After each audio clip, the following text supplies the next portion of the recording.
Hey, what's going on, heroes? Force here, and welcome to another Pokemon Theory video. This is a theory I've been working on for quite some time, so I'm super excited to share it with you. So let's just jump right into it. Today, we're going to be talking about the Pokepelago and Pokebeans. What's the Pokepelago? Where is the Pokepelago? What are Pokebeans and how do they spawn? Where do they come from? There's a lot here that I think is hidden just beneath the surface, and if we just scratch a little bit, we can find some very interesting, juicy lore to go along with this. Now, to fill out this lore, we got to go back and look at the previous generation. Or supposed to be more specific, we got to go back and look at the third generation. Specifically, we're looking at Omega Ruby and Alpha Sapphire. Now, Omega Ruby and Alpha Sapphire's Delta episode allowed us to get a little more inkling about the technology used in the Pokemon world. Professor Cosmo told us about his plan that was going to destroy the meteoroid that was hurtling towards Earth. His plan was to take the infinity energy of Megastones and the human energy of Keystones and use it to create a wormhole in space that the meteoroid would fly to, presumably out of our dimension into another. He explains that this technology has actually been in use for quite some time and is commonly used in pretty much every everyday device, and he cites warp panels as a specific example. Now, you may be wondering just what this has to do with the Pokepelago and Pokebeans, but trust me, we're getting to that. This information does set the basis for what's known as the Pokemon multiverse theory. This information, Zinnia implying that there's a Hoenn region without Mega Evolution, and them choosing to refer to the wormhole or the device controlling the wormhole as the link cable. This explains why there's different variations between one version of a game and another, such as between Omega Ruby and Alpha Sapphire, Red and Blue, Gold and Silver, why certain Pokemon are available and certain Pokemon are not, how in some games one gym may be led by one person and it may be led by a different person.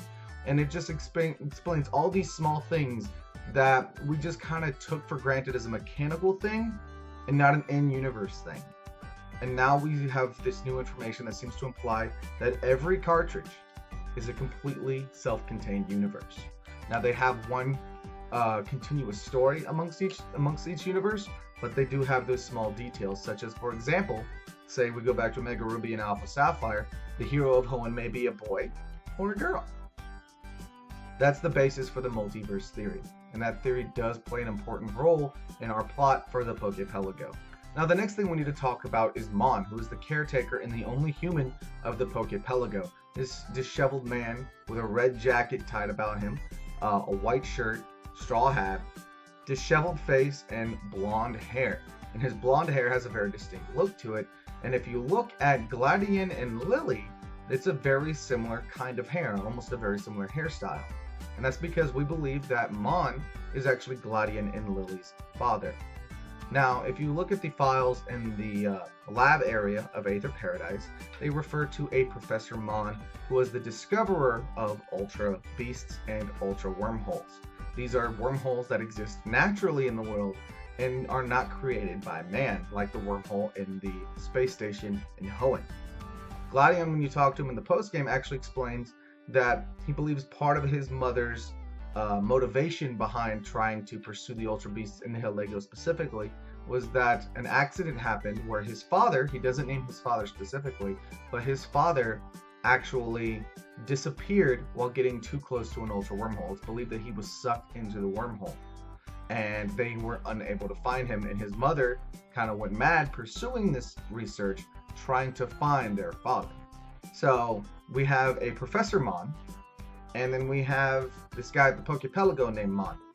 Very rarely, I don't think there's even an instance, I may be mistaken, of two trainers or two individuals in the Pokemon universe having the same name. So the fact that that's happening in the same game with two new characters, I don't think that's a coincidence. I think those two characters are actually the same person.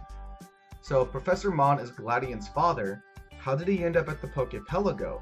And if he disappeared through the Ultra Wormhole, then that might explain a little something. So let's get into my theory, and then I'm going to explain my evidence. So my theory here is that the Pokepelago is a pocket dimension. It's a small dimension that is actually basically the world that the Pokemon storage system exists in. And Pokebeans are basically little granules of pre-generated dimensional food that are created for the Pokemon by the storage system that then make it into the real world because of the Ultra Wormholes. So let me explain that. First thing we have is the fact that the Pokepelago, your Pokemon in your box system can naturally visit there. You don't have to put them there, they go there on their own. So without anyone having access to your Pokemon, because it's assumed that no one else but you can access your Pokemon, it's accessed by your trainer ID number, those Pokemon being able to freely go between your boxes and that island suggests that they occur in the same space. Also the fact too that when you look at the Alola region map, even though people imply that the Pokepelago is actually somewhere nearby, you look at the map, you have the 5 major islands, which are Mele Mele Island, Akala Island, Ula Ula Island, and Pony Island, as well as Aether Paradise. And you do have Exeggutor Island off to the side of Pony Island, but they're generally considered Pony Island. There's no other islands anywhere displayed on the Alola region map. You could suggest that the Pokepelago is undocumented, no one knows where it is, except trainers actually do know where it is. There are trainers in the game that actually say that they visit the Pokepelago or recommend you visiting the Pokepelago. It's not an undocumented place. People know about it, and they think at least they know where it is. Now we have Mohn himself who's there, and it's suggested that he arrived there by Ultra Wormhole. Now Ultra Wormholes, from our understanding, don't just appear, they're wildly occurring wormholes that connect 2 places in space and usually connect different dimensions. So it's actually very possible that if Mohn fell through a wormhole, that he actually is in a different dimension, and that's why his family, even after they arrive in the Alola region, can't find him. Now my next bit of evidence is very nuanced, but I have some visuals to go along with it. Now when you use Charizard to fly from place to place, you just pull up Charizard and then you hop on his back and you fly from wherever you're standing out in the open world to any other landmark that's available in the open world. And there's really no go-between. However, if you're indoors, Charizard is unable to fly. And that makes a lot of sense. Where is he going to go? There's a ceiling above you. You can't fly while you're indoors. However, when you call Charizard to glide for the Pokepelago, you can fly indoors. And right before the screen goes black, what happens? You spin. And what other technology allows you to spin and makes that sound?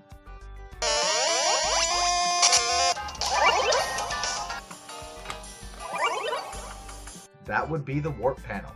The warp panels that Professor Cosma has already told us uses wormhole technology. So perhaps when the process of arriving to Pokepelago while indoors with that warp panel spin is you actually using a warp panel to warp to that pocket dimension, and then you flying on Charizard's back after that. It's just so that we can travel from island to island because they are still islands.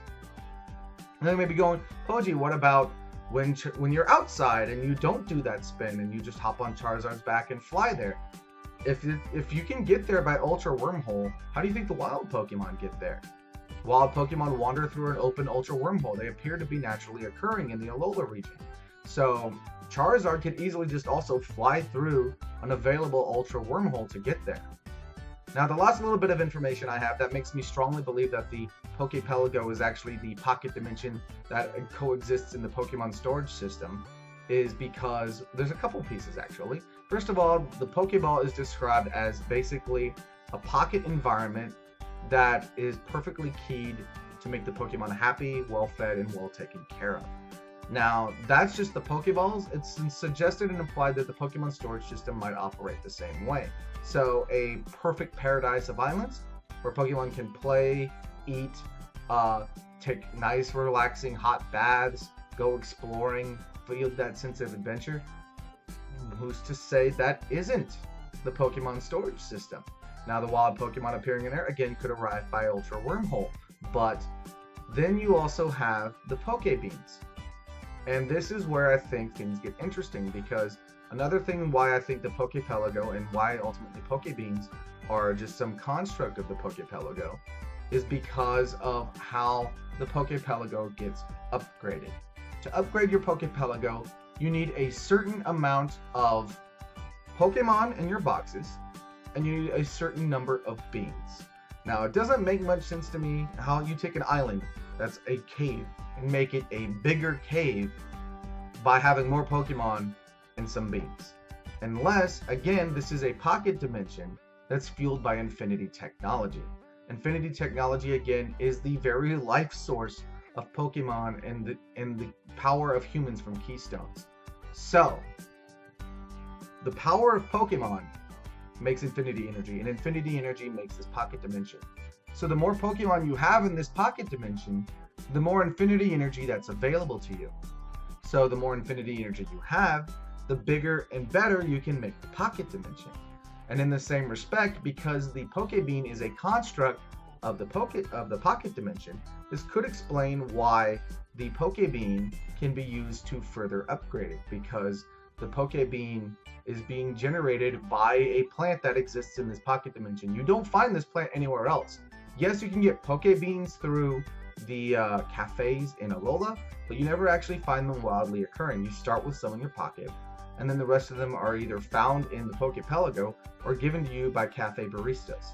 That's basically the bulk of my theory here about the Pokepelago and Pokebeans. The Pokepelago, I believe, is a pocket dimension that acts as an extension or perhaps the very physical manifestation of the Pokemon storage system due to infinity energy being used for most technologies and basically being a wormhole or pocket dimension technology, using wormholes or ultra wormholes to get you to and from the Pokepelago. The Pokebean itself, because it's generated in the Pokepelago, is really just basically a little seed of infinity energy, which is A, why your Pokemon enjoy it so much, and B, why it only grows in the Pokepelago. Mohn is trapped in this pocket dimension and his family is still looking for him. He might actually have a way out, but maybe having left this cutthroat life of science and finding just peaceful enjoyment with Pokemon on an island paradise, I mean, if you can live that life, wouldn't you? But that's all I really got to say on the subject. I hope you guys enjoyed the video. I encourage some discussion down in the comments. If you see any flaws in this theory, point it out, because you know that sort of scientific discussion is always how we advance here with Pokemon theories. I have enjoyed sharing this one with you. I hope you guys enjoyed listening. If you did, please hit that like button and subscribe to stay tuned for future videos. And until next time, heroes, I'm Pokeforce, and you guys stay awesome. Take care.